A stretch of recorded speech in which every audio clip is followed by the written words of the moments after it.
Welcome to the Tech Blog Writer Podcast, your guide to future tech trends and innovation in a language you understand. Now, over to your host, Neil Hughes.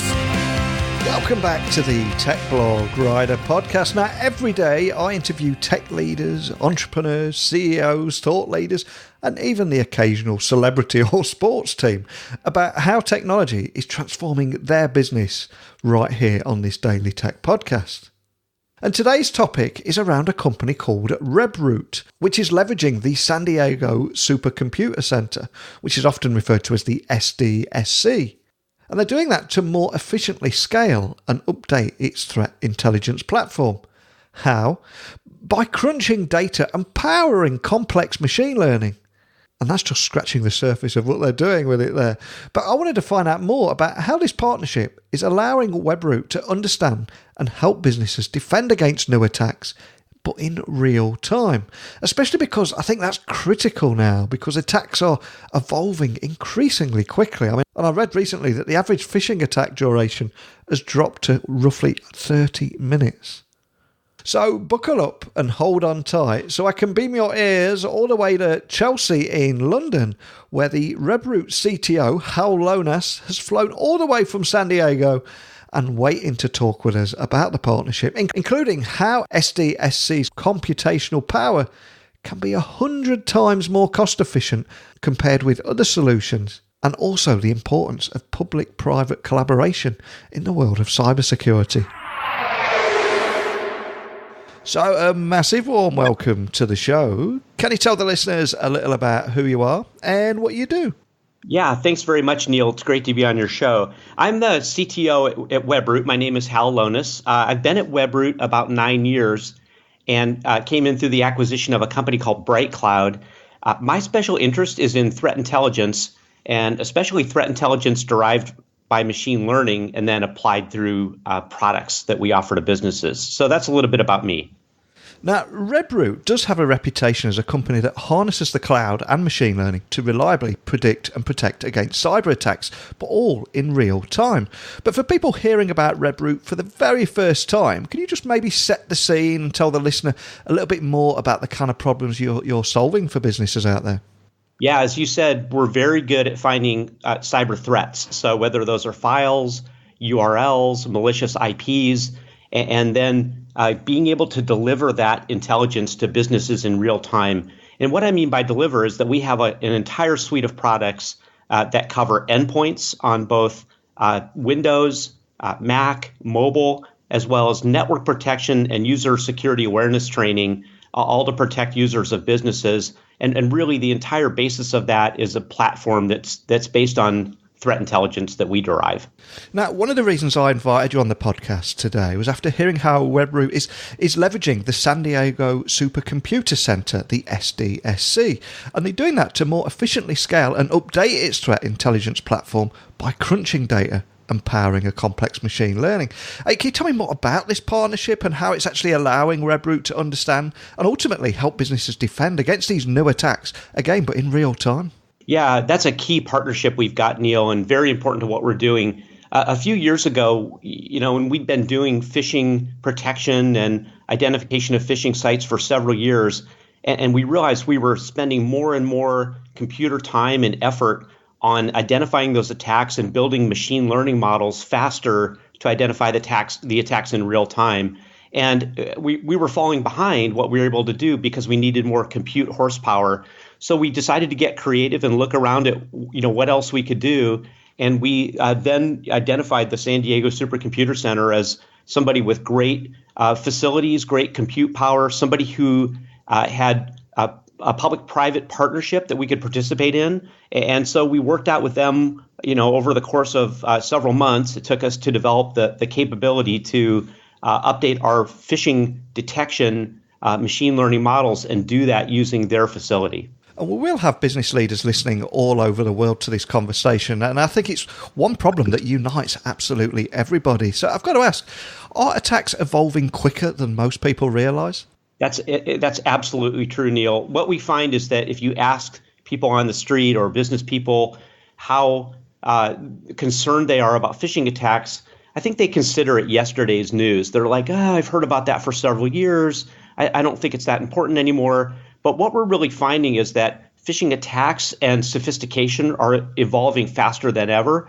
And it's a kind of attack that, maybe you've heard in the news things about, deep fakes, that, people are taking videos of our celebrities and political leaders and changing them. That same technology is being used with phishing sites and phishing attacks to improve the fidelity of those phishing attacks so that people can't tell the difference between what's fake and what's real. And of course, that's key to a phishing attack and fooling us into giving up our credentials, our business information, or letting the bad guys into our network to attack us.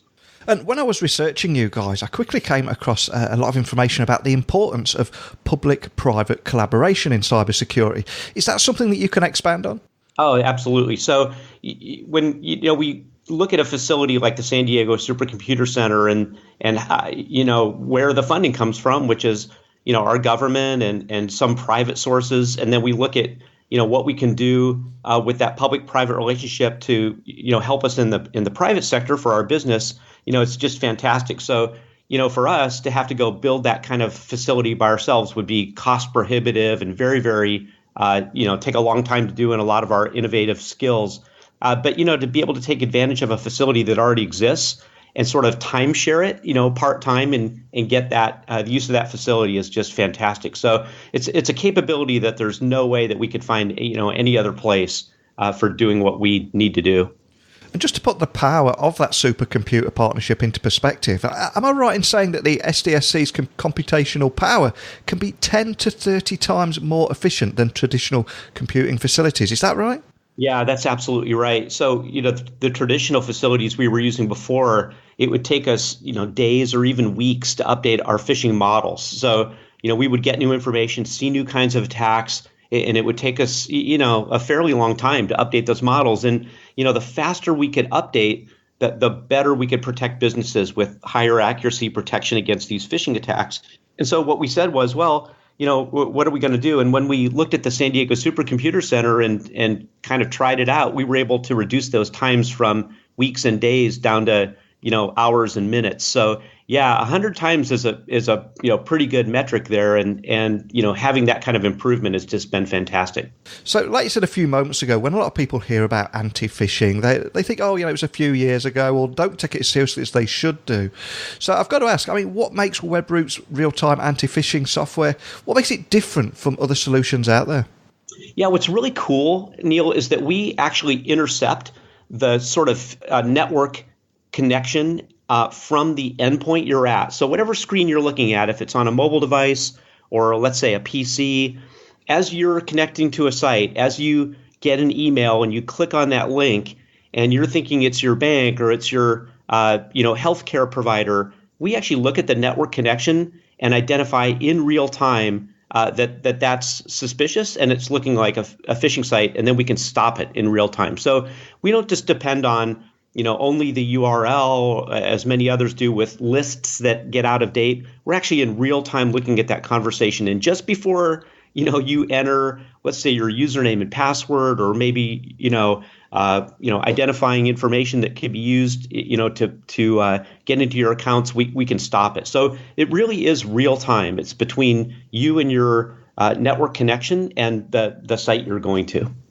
I'm curious, you're going to be working with businesses all over the world. So what kind of problems are businesses coming to you and asking for help with? Are you noticing any particular trends in those kind of requests and challenges that people are coming to you with? It's really interesting. Businesses, and especially small businesses, don't have the resources and time to put dedicated security people on the problem. And this is one of the issues we face. So big companies, enterprises, they can have a security department, they can have a CISO that looks at their security posture that really protects them, but small businesses don't have those resources. So when they come to us, they say, how can you solve these problems, but do it without requiring additional personnel, additional cost, or for me to actually, spend my time, looking at a security interface, trying to sift through events I'm seeing in my enterprise. So for us, we took a tact of, let's try to simplify and automate as much of that as possible so we protect your business with world-class threat intelligence, real-time anti-phishing, other technologies like that, but without requiring you to invest in additional personnel. So that's been a game changer for these small businesses because they get that enterprise level protection without the big investment in new time and additional personnel. And something else I always like to try and do on this podcast is give a tech leader an opportunity to set a few myths or bust a few myths and set the record straight on a few things that frustrate them out there. So is there any myths in cybersecurity that you would like to set the record straight on today? Well, one of the things that we hear a lot of is that attacks are different or somehow more sophisticated against enterprises than they are against small businesses. And that's certainly not the case. And so what we see is that the bad guys take the easiest possible, attack vector they can. So enterprises tend to be pretty well protected. So the businesses, and especially smaller businesses, are actually sort of the soft underbelly of the attack surface area, and that's where the bad guys go. So that they can, spend the same amount of money on attack for an enterprise or a small business, but what they're finding is that the small businesses are much more susceptible. So I think there's maybe a myth out there we've all heard of too called security by obscurity. We think, we're small enough, we're not really a target. And what we read about in the news are the big breaches. We hear about, the targets and the government entities that are attacked and so on and so forth. But what we don't hear about, what doesn't make the news, is really, that maybe 10 times as many small businesses are being successfully attacked and breached. And because they're small, they just are not as newsworthy and we don't hear about them. But it's a big problem. It's like, the iceberg where, the 10% of it is above the waterline and we see, but 90% of the problem is invisible to us, but yet is going on and very bad problem for these small businesses. And looking towards the future, what's next for Webroot? Is there anything else you can share with us today about what you're working on? Yeah, the most exciting thing for us, Neil, is that we've recently been acquired by a company called Carbonite that does backup and disaster recovery. So, they back up your mission critical information and data to the cloud and then back it up, quite seamlessly. So for us, we're thrilled to be working with Carbonite. We're thrilled to combine products like backup and security to provide even better protection and safety for businesses for business continuity. So that's been a great addition for us and a great capability we're looking forward to in the future as we integrate products. And if there are any of your clients listening out there, what does the acquisition mean for them? Will there be any changes or any noticeable changes on their part? I think just things to get excited about. So the future will be, additionally available products, in the near future that will improve their security and really further automate along our theme of making it easy for small businesses to adopt security and best practices. They'll just see continued products and continued improvements along those lines. So it's all really good news. And I think our customers will be thrilled by upcoming announcements. Fantastic. Well, we've covered a lot of ground today and a lot of information, and specifically about the supercomputer partnership, which is incredibly exciting. If anyone listening wants to find out more information, what's the best way of finding you guys online, and also contacting a member of your team if they're left with a few more questions after our conversation? Yeah, definitely check out the contact information on webroot.com. There's a ton of great information there, more in-depth information about the San Diego Supercomputer Center and our products. And then great contact information for contacting me or others at the company for more in-depth questions. So, and we love to get those, Neil. That's great to get the interest and love to respond to those. So if any listeners are interested, please do reach out to me or others at Webroot. Fantastic. Love chatting with you today. And I think it was the part where you said that more and more business leaders are coming to you and saying, how can we solve these problems? But we don't have the resources and time to do so.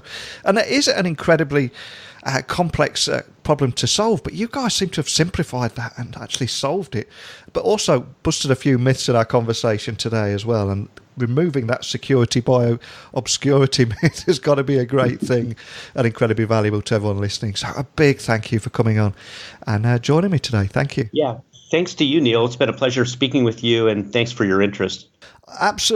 I absolutely love chatting with Hal. And despite recording this episode, I think it was at 8 a.m. in the morning, the guy was full of energy and passionate about the work that he's doing over there. And also just one of those people that I could have just chatted to for hours. And it's great to see Webroot and how it's leveraging that San Diego Supercomputer Center, the SDSC, to essentially more efficiently scale and update its threat intelligence platform, all by also crunching data and powering complex machine learning. But I'm kind of curious, after listening to that conversation wherever you are in the world, did any of it resonate or help you in addressing any challenges that you're having in this area? If so, I'd love to hear from you. So please, email me, techblogwriter@outlook.com, tweet me at Neil C. Hughes. And I'm easily to find on Instagram and LinkedIn too. And please remember to drop by my website, techblogwriter.co.uk, where you can listen to nearly 900 interviews with tech leaders. And also, if there's anything that I can ever help you with, or you just fancy a chat with your podcast host that beams his voice into your earballs every day, remember, I'm a DM or an email away.